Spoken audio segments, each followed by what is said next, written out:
Let me sum up the situation between Palestine and Israel in a sloganeering way, something that can be communicated quickly to the masses. You've got the Palestinian side, which says there can be no peace so long as there's an occupation. Well, I agree with that because the occupation implies violence already. Then you have the Israeli slogan, which says we won't trade land for peace, which means they must believe that they would be trading land for peace if they got rid of their settlements. So herein lies the problem. Israel is building racial colonies inside of Palestine. The settlements are inside the West Bank, across the Green Line, which is the border, according to their own fucking agreements and overseen by the UN. The Green Line is the border between Israel and the West Bank. That's why it's named the West Bank and Israel. The Israeli settlements are inside the West Bank. They are racial colonies. They are cities and towns built for Jews only and protected by armored personnel and a standing army, a defense force, which is a offense force. The idea of a racial colony all by itself, even if it was in Israel proper, is completely racist and insane anyway. You can't just build a town and say this kind of group is the only kind of people who are allowed to live here. We couldn't go into Mexico from Texas and build, I don't know, white English-speaking towns only, and if you spoke Spanish or you wasn't the right race or the right religion or whatever, you couldn't live there. And on top of that, we built the towns on top of previous towns where people were already living, and we just went in there with bulldozers and knocked down all the houses and built new ones and put the army there and said, this is ours. That's not trading land for peace. It's taking land. It is taking land. The land was never yours. Yet, the Israeli Zionists believe the land is theirs. Why? It has nothing to do with history or anything. It has to do with religion. According to the books they wrote themselves, God awarded them all of that land and then some. So it just naturally belongs to the Jews according to the Jewish religion, or their spin of it anyway. Well, it is what it says. It's not their spin of it. That is what the Jewish religion says. I don't like religions. I don't like Christian, Muslim, Jewish religions at all. I'm not a big fan of childish superstitions of any sort. But these are the dangerous kinds, the ones where God is a real estate agent.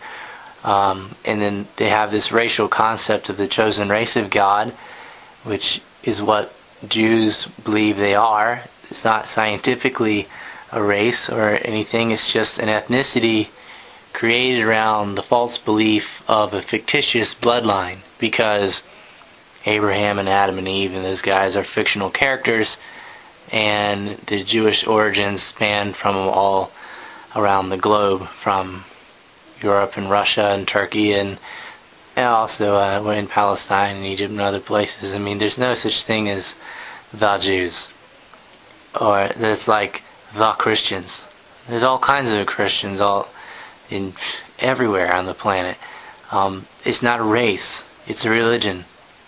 But the Jewish religion believes that they are a race, and that you can be Jewish in belief and believe in Moses and all that bullshit, and you can be Jewish just because your mom was Jewish, like Jewish blood or something, which is just stupid.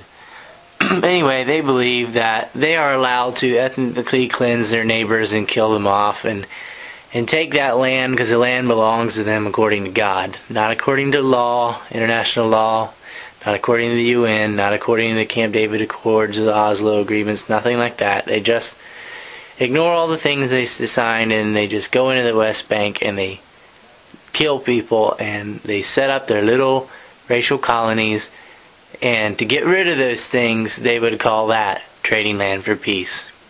So these two slogans, I have to agree with the Palestinians. You can't have peace when there's an occupation. I know there wouldn't be peace where I'm living in North Carolina if some other country, say, I don't know, China or something, came over and just blew up the town and built a little Chinatown for Chinese people only and guarded it with guns and everything. I mean, And were they to remove that Chinatown, it wouldn't be removing land for peace, because they weren't supposed to be there anyway.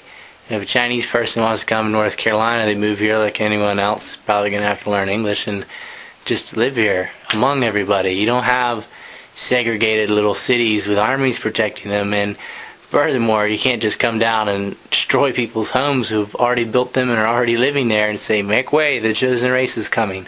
I mean, this is a real no-shit issue, and I can't believe it's 2008, and this isn't a hard problem to figure out. I can't believe this is debated. All of our politicians and the media, they stand behind Israel 100%, and the motherfuckers are building racial colonies. What is so goddamn hard to understand about that? They go in there with their helicopters and such, and they blow up houses and destroy them, and they build settlements. That is why the Palestinians are angry. That is why there are suicide bombers sometimes. That is why they try and kill them. That is why there's a lot of racism toward the Jews. That's one of the reasons. I mean, it's very hard, and it's been historically very hard for the Jews to get along with any of their neighbors, because when you walk around saying you're the chosen race of God and have such an exclusive group, you know, people hate you.